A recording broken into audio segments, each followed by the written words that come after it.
सवाल इसलिए खड़े होते हैं क्योंकि जम्मू कश्मीर पुलिस एक कामयाब फोर्स है, ना सिर्फ जम्मू कश्मीर में बल्कि पूरे हिंदुस्तान में माने जाने वाली फोर्स है। लेकिन जब इस तरह की अरेस्ट बहुत लंबी देर तक पेंडिंग रह जाती हैं, इस तरह की कार्रवाइयां पेंडिंग रह जाती हैं, तो कहीं ना कहीं ये दर्शाता है कि दाल में कुछ काला है। तो ऐसा क्या है जो इस तरह के कंफ्यूजिंग और सेल्फ कंट्राडिक्टरी ऑर्डर्स जो हैं जेपीडीसीएल एमडी द्वारा किए गए। खैर, अभी तक का यही फॉलो अप था इस पे कि इनके द्वारा अभी तक एक भी सवाल का जवाब किसी भी प्लेटफॉर्म पे नहीं दिया गया है। इवन हमने मेल पर भी कोई जवाब नहीं आया कि क्यों अभी तक एक सब इंस्पेक्टर नहीं पकड़ा गया, क्यों अभी तक एक बैंकर नहीं पकड़ा गया। सब इंस्पेक्टर ने रिश्वत मांगी, बैंकर ने 1.5 करोड़ का फ्रॉड किया। अगर कोई कार्रवाई नहीं होती है तो हम फिर फॉलो अप लेकर आप तक पहुंचेंगे और उस फॉलो अप को आप ही की मदद से, आप ही के शेयर से हम उसको सेंट्रल गवर्नमेंट तक पहुंचाएंगे, ताकि ऐसे लोगों को सोसाइटी से चुनकर जो है ऐसे लोगों पर कार्रवाई होनी चाहिए।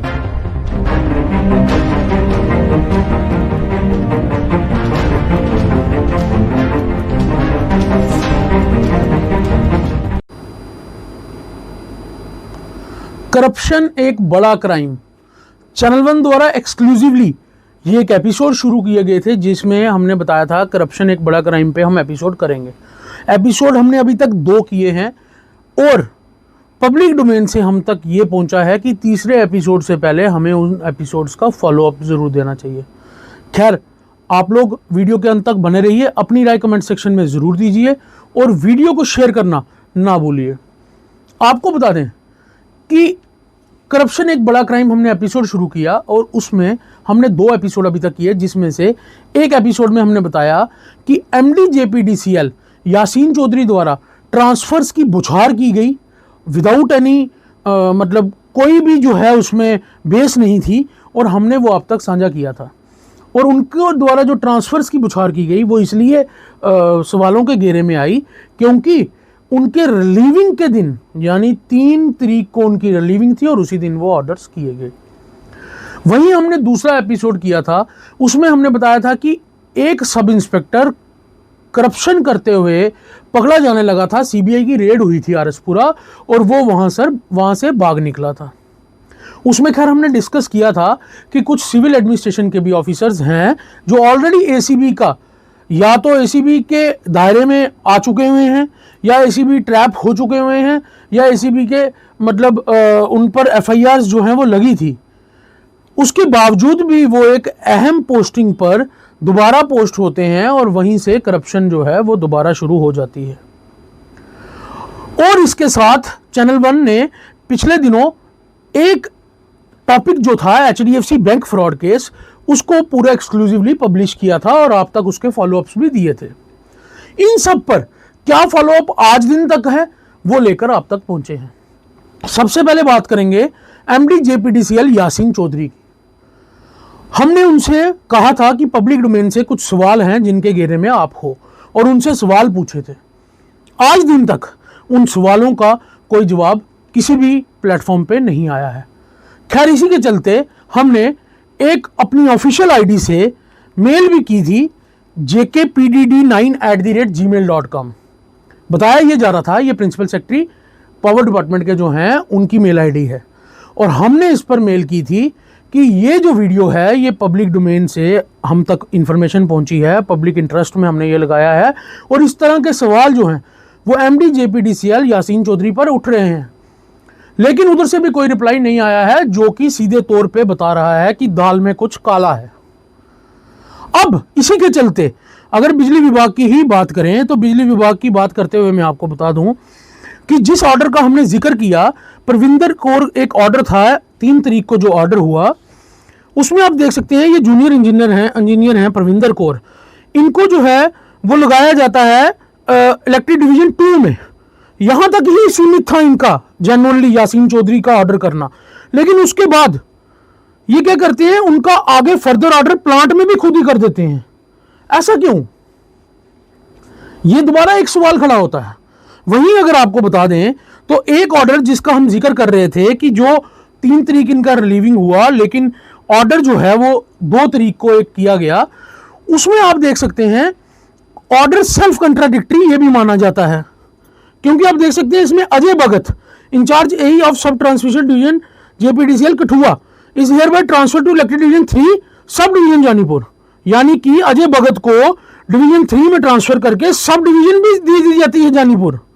लेकिन वहीं इसी ऑर्डर में संदीप नगोत्रा को जो है एई है, उनको जो है सब ट्रांसमिशन डिवीजन 1 जेपीडीसीएल जम्मू में लगाया जाता है, उनको आगे सब डिवीजन नहीं दी जाती। तो ऐसा क्या है जो इस तरह के कंफ्यूजिंग और सेल्फ कंट्राडिक्टरी ऑर्डर्स जो हैं जेपीडीसीएल एमडी द्वारा किए गए। खैर अभी तक का यही फॉलोअप था इस पे कि इनके द्वारा अभी तक एक भी सवाल का जवाब किसी भी प्लेटफॉर्म पे नहीं दिया गया है। इवन हमने मेल की, मेल पर भी कोई जवाब नहीं आया है।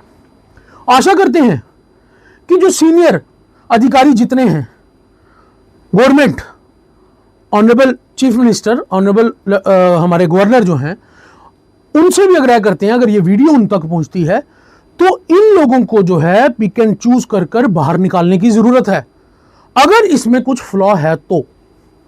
खैर बात करते हैं वही सब इंस्पेक्टर जो आरएसपुरा पुलिस, जो सीबीआई द्वारा आरएसपुरा पुलिस स्टेशन में रेड की गई, जिसमें बशीर अहमद सब इंस्पेक्टर जो थे वो 50,000 की डिमांड कर रहे थे, उनको पकड़ने के लिए ट्रैप लगाया गया था। लेकिन अब हम एसएसपी जम्मू को इस वीडियो के माध्यम से एक चीज पूछना चाहते हैं कि आप एंटी नेशनल और एंटी सोशल एलिमेंट्स के लिए, उनके अगेंस्ट कार्रवाइयों के लिए आप एक माने जाते हैं और आपकी उसमें बहुत सी अचीवमेंट्स हैं, लेकिन व्हाइट कॉलर पर्सनैलिटीज के अंदर से जब इस तरह के कुछ गलत जो हैं ये निकलते हैं, जैसे हम बात करें पुलिस एक व्हाइट कॉलर पर्सनैलिटी अपनी सोसाइटी की मानी जाती है, लेकिन वहीं जब इस तरह का सब इंस्पेक्टर एक निकला जिसको नगरोटा थाना में 4 से 5 महीना पहले अरेस्ट किया गया था, उसको आपने फिर पोस्ट कर दिया आरएसपुरा पुलिस स्टेशन में, और वो फिर सीबीआई के द्वारा अरेस्ट करने सीबीआई पहुंची वहां पर। और सबसे बड़ा सवाल ये है कि वो वहां से भाग गया, और भागने के बाद एक पुलिस के सब इंस्पेक्टर को आज 10 से 12 दिन हो गए, आप लोग अभी तक नहीं पकड़ सके। तो ऐसा क्या पीछे कारण है कि इस तरह के लोग जब इस तरह की हरकतें करके भागते हैं या फरार हो जाते हैं तो हमारी जम्मू पुलिस उनको पकड़ने में नाकामयाब रहती है? ऐसा क्यों?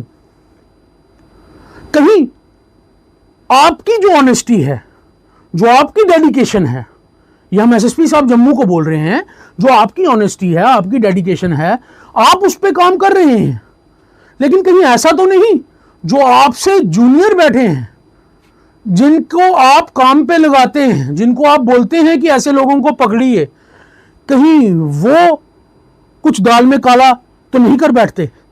ये चीज देखने की जरूरत है। तो खैर आरएसपुरा पुलिस केस में अभी तक का ये अपडेट था। और वहीं अब हमने बात की एचडीएफसी फ्रॉड केस में।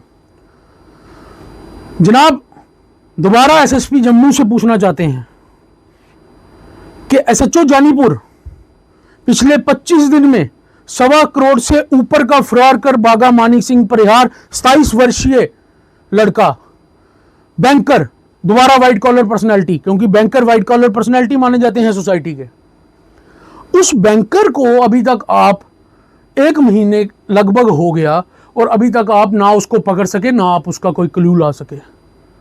तो जनाब कहीं आप खुद ही बताइए कि इस पर एक बड़ा सवाल स्वयं खड़े नहीं होता है। खैर ये सवाल तो हम तक पब्लिक डोमेन से पहुंचे हैं, लेकिन अगर हम स्वयं देखें तो ये सवाल तो अपने आप में ही खड़े हो जाते हैं कि क्यों अभी तक एक सब इंस्पेक्टर नहीं पकड़ा गया, क्यों अभी तक एक बैंकर नहीं पकड़ा गया। सब इंस्पेक्टर ने रिश्वत मांगी, बैंकर ने 1.5 करोड़ का फ्रॉड किया। तो ये सब बातें जो हैं कहीं ना कहीं सवालों के घेरे में जम्मू कश्मीर पुलिस को रख देती हैं। लेकिन वहीं दूसरी ओर सवाल इसलिए खड़े होते हैं क्योंकि जम्मू कश्मीर पुलिस एक कामयाब फोर्स है, ना सिर्फ जम्मू कश्मीर में बल्कि पूरे हिंदुस्तान में माने जाने वाली फोर्स है। लेकिन जब इस तरह की अरेस्ट बहुत बहुत लंबी देर तक पेंडिंग रह जाती हैं, इस तरह की कार्रवाइयाँ पेंडिंग रह जाती हैं, तो कहीं ना कहीं ये दर्शाता है कि दाल में कुछ काला है। खैर, ये था तीनों केसेस पे फॉलोअप अभी तक का हमने आप तक पहुंचाया, और आशा करते हैं कि आप लोग हमारा साथ देंगे, इस वीडियो को शेयर करेंगे और ये आला अधिकारी, honourable chief minister, honourable governor तक ये पहुंचे। और अगर कोई कार्रवाई नहीं होती है तो हम फिर फॉलोअप लेकर आप तक पहुंचेंगे, और उस फॉलोअप को आप ही की मदद से, आप ही के शेयर से हम उसको सेंट्रल गवर्नमेंट तक पहुंचाएंगे, ताकि ऐसे लोगों को सोसाइटी से चुनकर जो है ऐसे लोगों पर कार्रवाई होनी चाहिए। अभी तक आप देख रहे थे चैनल 1, मुझे दीजिए इजाज़त।